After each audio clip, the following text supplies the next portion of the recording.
Hello everyone, आज के इस वीडियो में हम होमोफोन्स की एक क्लास कवर करेंगे।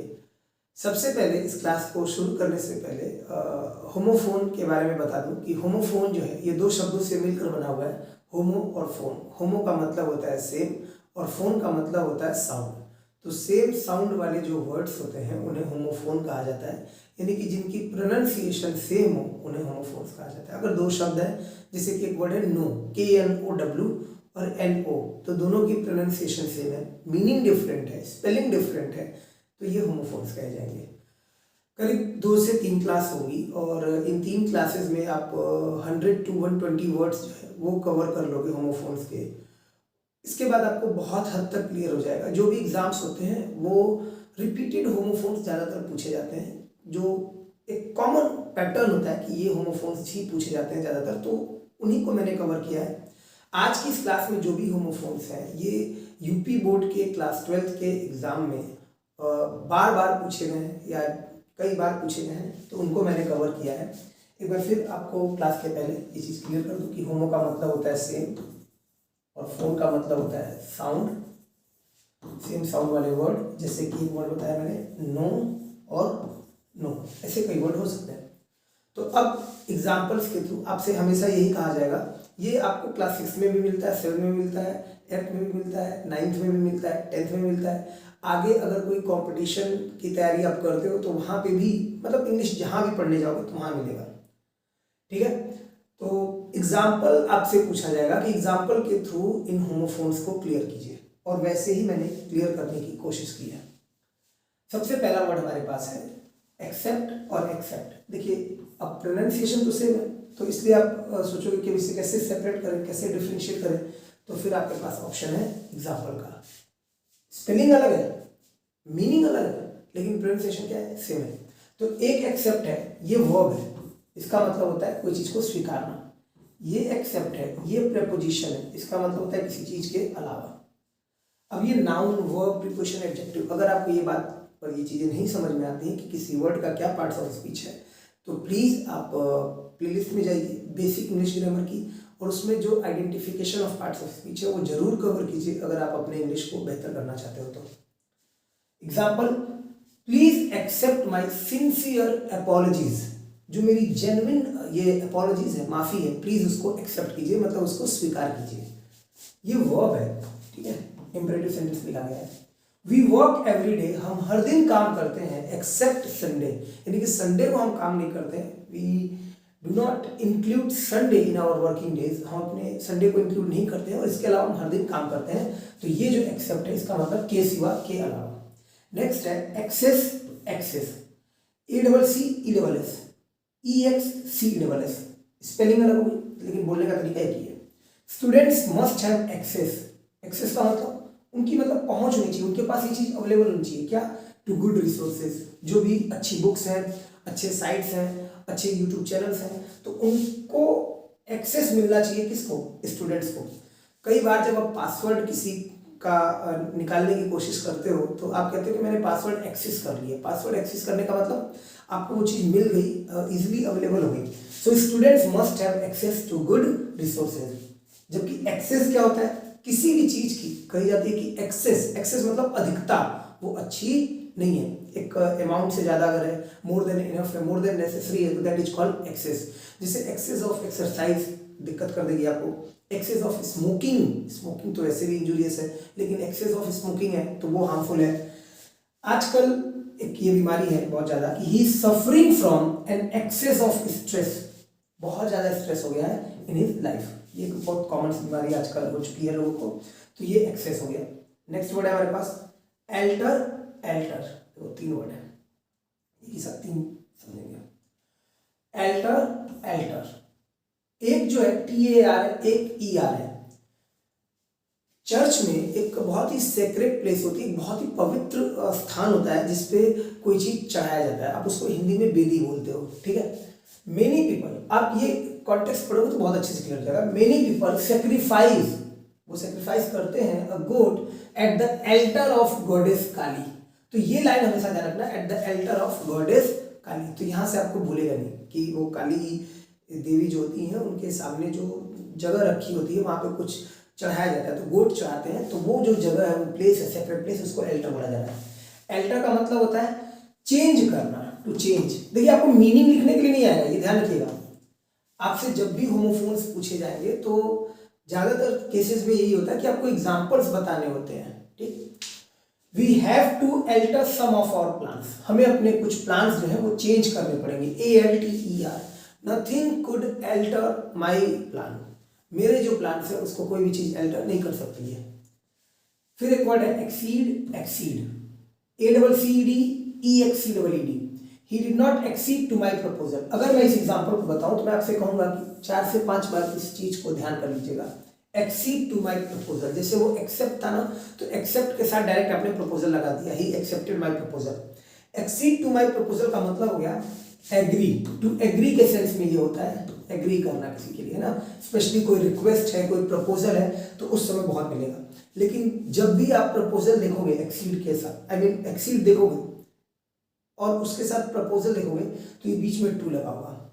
मैं फिर समझा दूं कि ज़्यादातर अगर 100 बार आपको ये प्रपोजल वर्ड मिलेगा कि उसने मेरा प्रपोजल स्वीकार किया, तो एक तो एक्सेप्ट बोल तो he accepted my proposal, agreement के सेंस में लिखोगे he acceded to my proposal, he did not accede to my proposal, उसी का निगेटिव हो गया। एक्सीड हो गया, ये जो EXCED है, EXCED, इसका मतलब होता है जब एक सर्टेन लिमिट से ऊपर चली जाए चीज़ें। जैसे स्पीड लिमिट आपको बोला जाता है कि इसके ऊपर नहीं जाना चाहिए, तो इसके ऊपर एक्सीड नहीं करना चाहिए।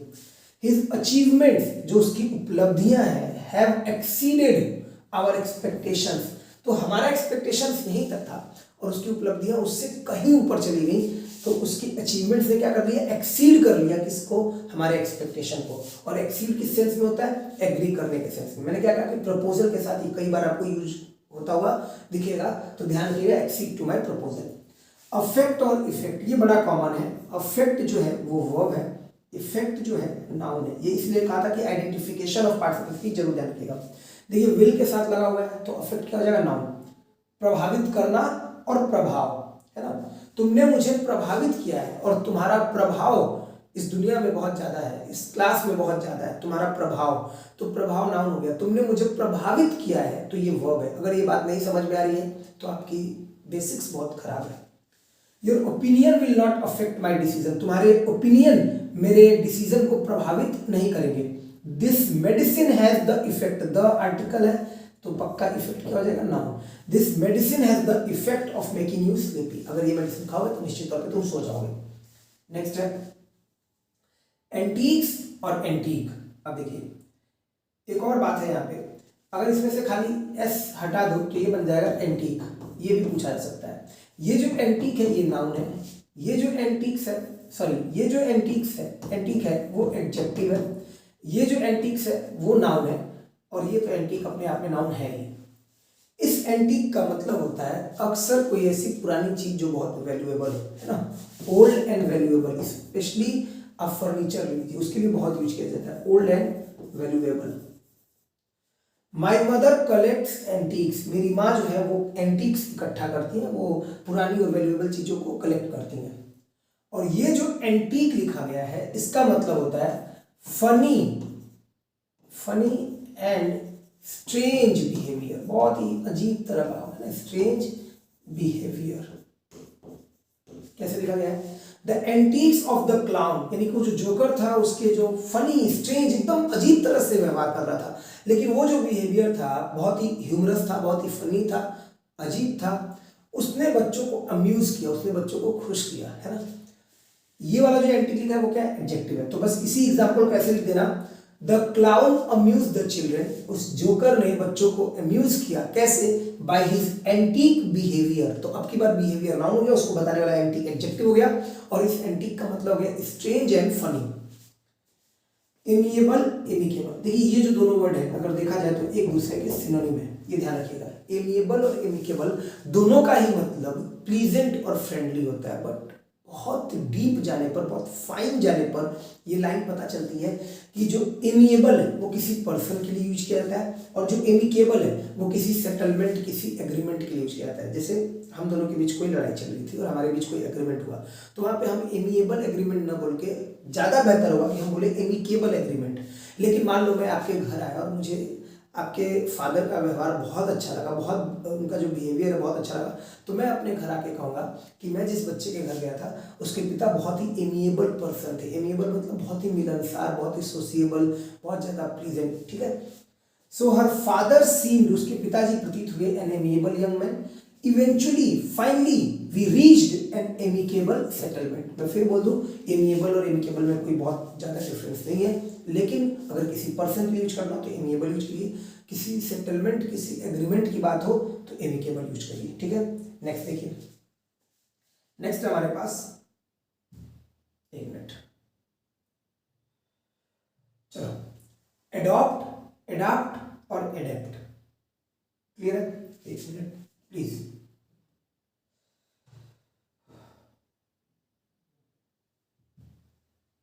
एडॉप्ट, एडाप्ट और एडेप्ट।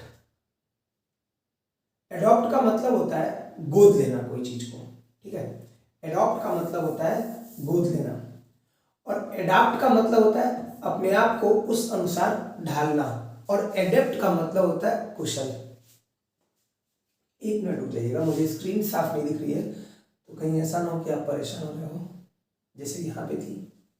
बस एक मिनट रुकिएगा।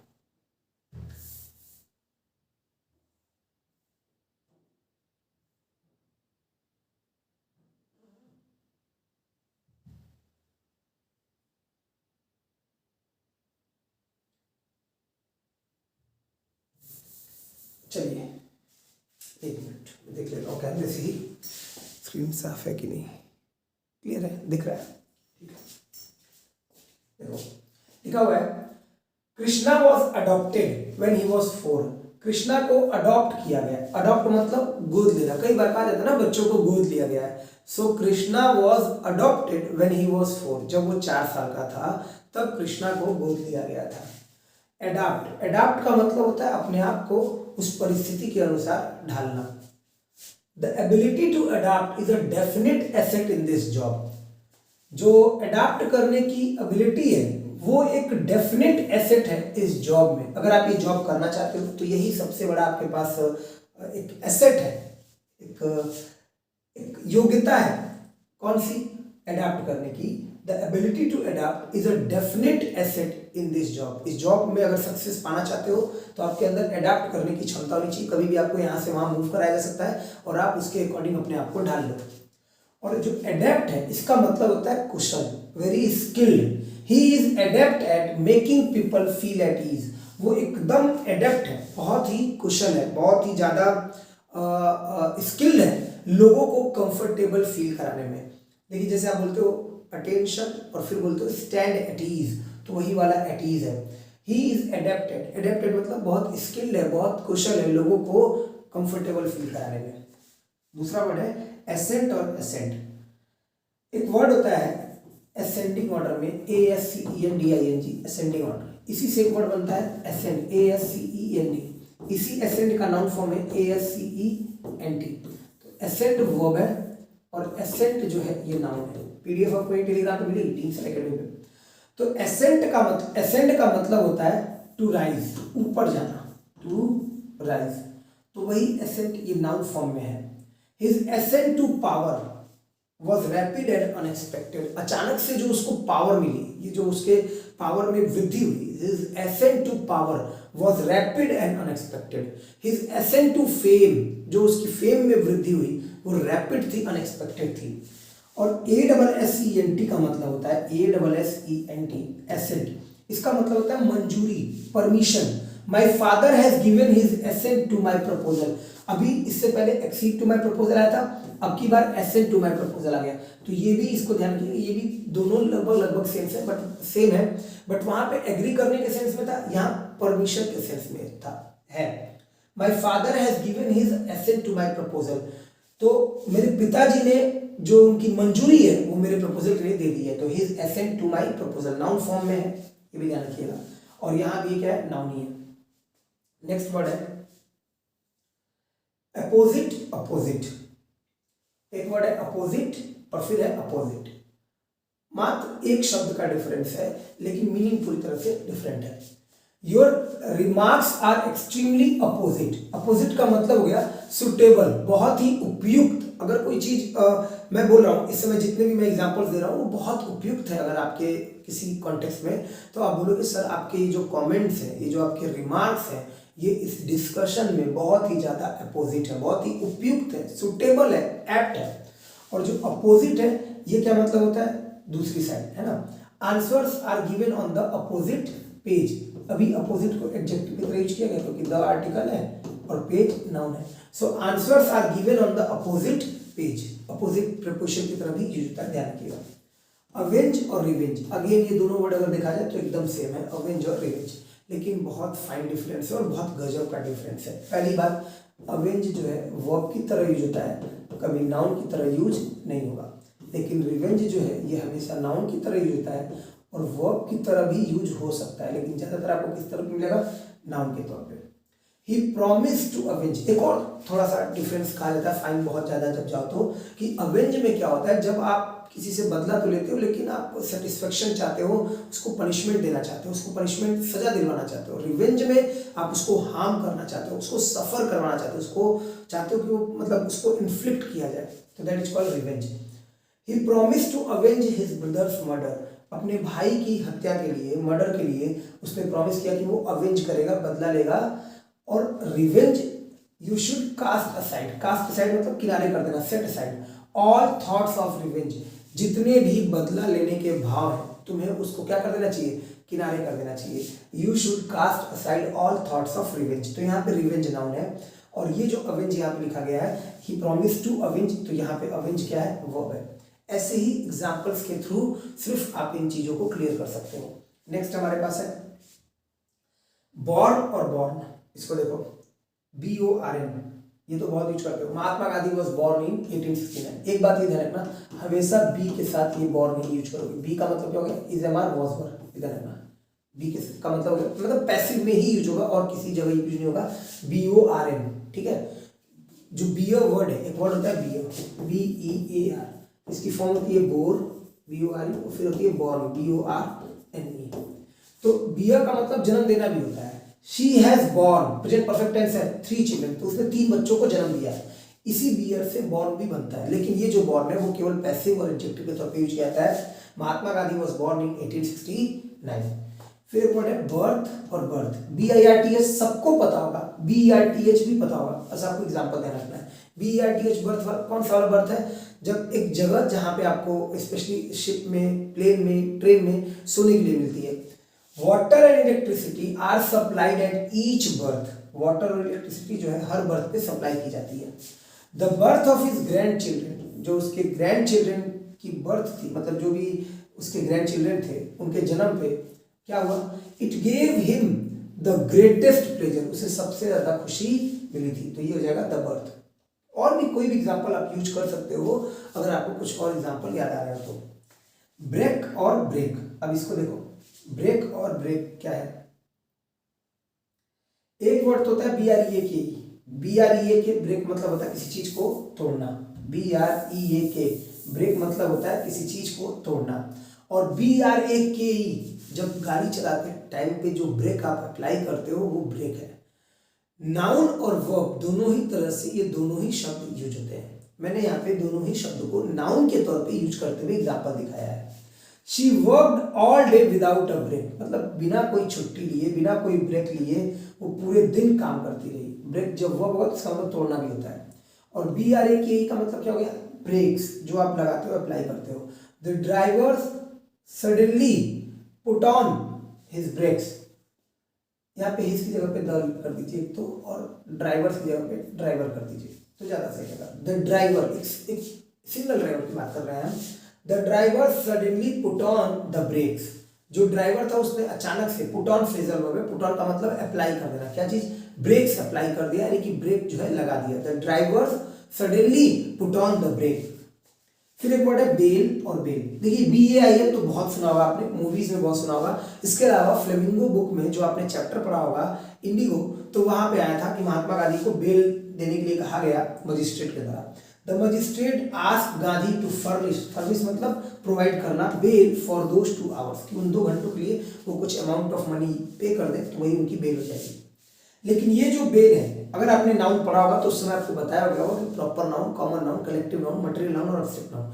तो उसमें जो कलेक्टिव नाउन है वो कई बार आपको बचपन में बुक की एक्सरसाइज में कराया गया होगा कि इनके कलेक्शन को ये कहते हैं, ग्रुप ऑफ शिप को फ्लीट कहते हैं, ग्रुप ऑफ काउस को हर्ड कहते हैं, ग्रुप ऑफ शिप को फ्लॉक भी कहते हैं, ऐसे बहुत सारे थे। ग्रुप ऑफ बर्ड्स को फ्लॉक कहते हैं, फ्लॉक ऑफ बर्ड्स।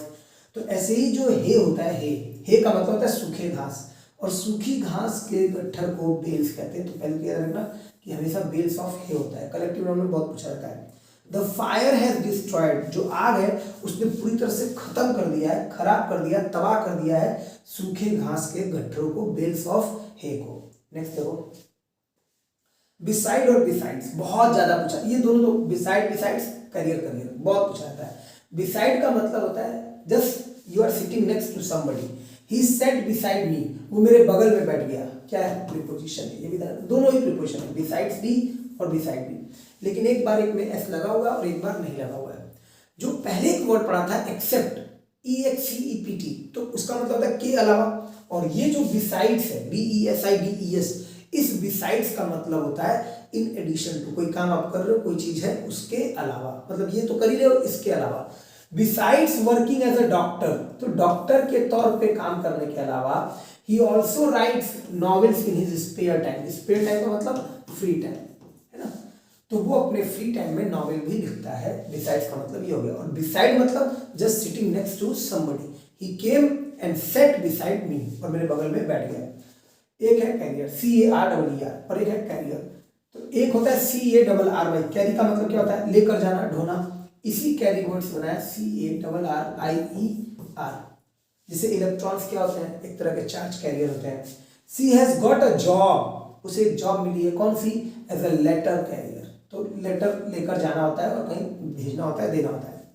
और ये वाला कौन सा है? Virat Kohli is playing the best cricket of his career. इससे अच्छा तो कोई एग्जांपल आपके पास हो ही नहीं सकता था CARER का। हमें अपना क्या करना है? अपना करियर बनाना है। हम अपना पढ़ाई करके अपना करियर अच्छा करते हैं।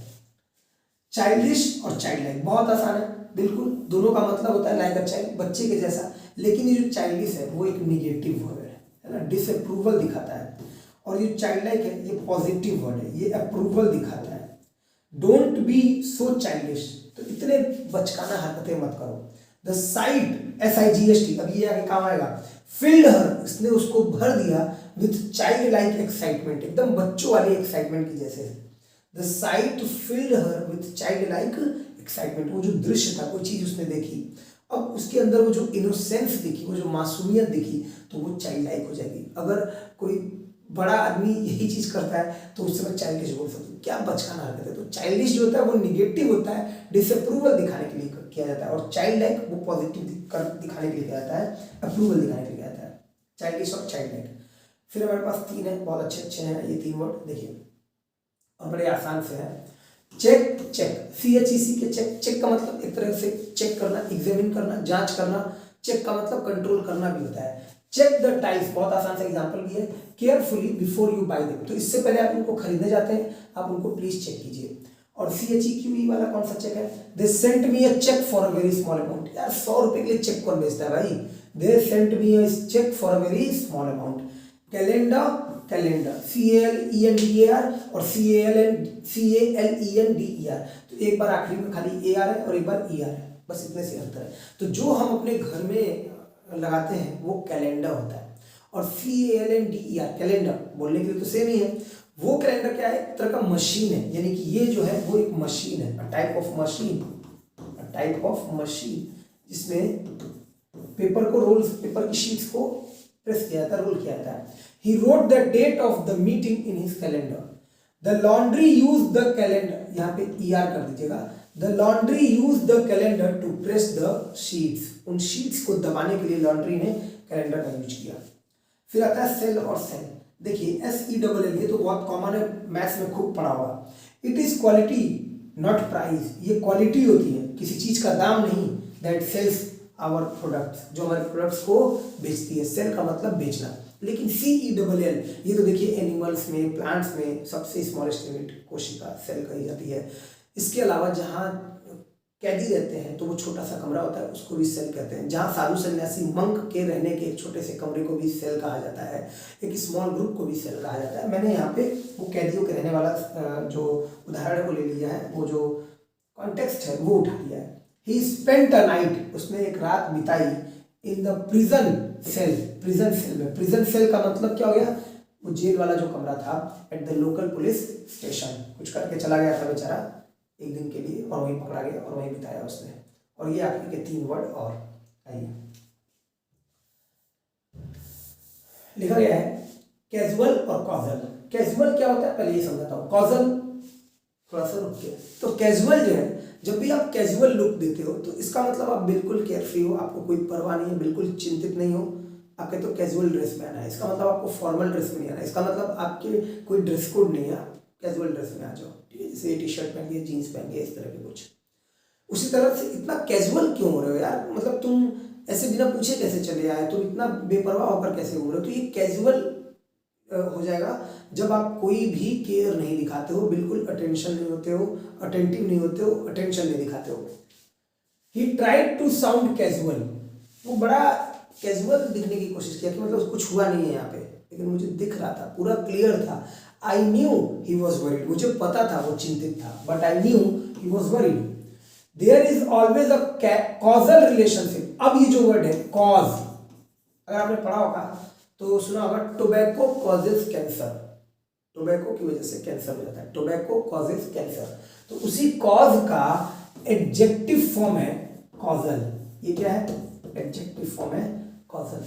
तो कॉजल का मतलब जब किन्हीं भी दो चीजों का रिलेशनशिप ऐसा होगा कि उसमें एक की वजह से दूसरी चीज होगी तो वो कॉजल रिलेशनशिप होगा। कॉज से बना हुआ एडजेक्टिव है कॉजल। एग्जाम्पल बहुत अच्छा, इससे अच्छा एग्जाम्पल हो सकता था। There is always a causal relationship, हमेशा एक कॉजल रिलेशनशिप होता है, मतलब एक दूसरे को कॉज करने वाला रिलेशनशिप होता है। किसके बीच, बिटवीन अनएम्प्लॉयमेंट एंड क्राइम। जब भी अनएम्प्लॉयमेंट बढ़ेगा तो अनएम्प्लॉयमेंट की वजह से एक दूसरा भी चीज जन्म लेगा और वो है क्राइम। इसी को कहा जा रहा है कॉजल। साइट, साइट और एक SIGHT, साइट अभी थोड़ी देर पहले the site field her with child like, site field her with child like excitement, ऐसा कुछ था अभी एग्जाम्पल। तो ये SIGHT हो गया। एक होता है SITE, साइट मतलब एक ऐसी जगह जहाँ कोई घटना घटी हो या फिर कोई बिल्डिंग बन रही हो। This is the site of the accident, बहुत साधारण सा एग्जाम्पल है।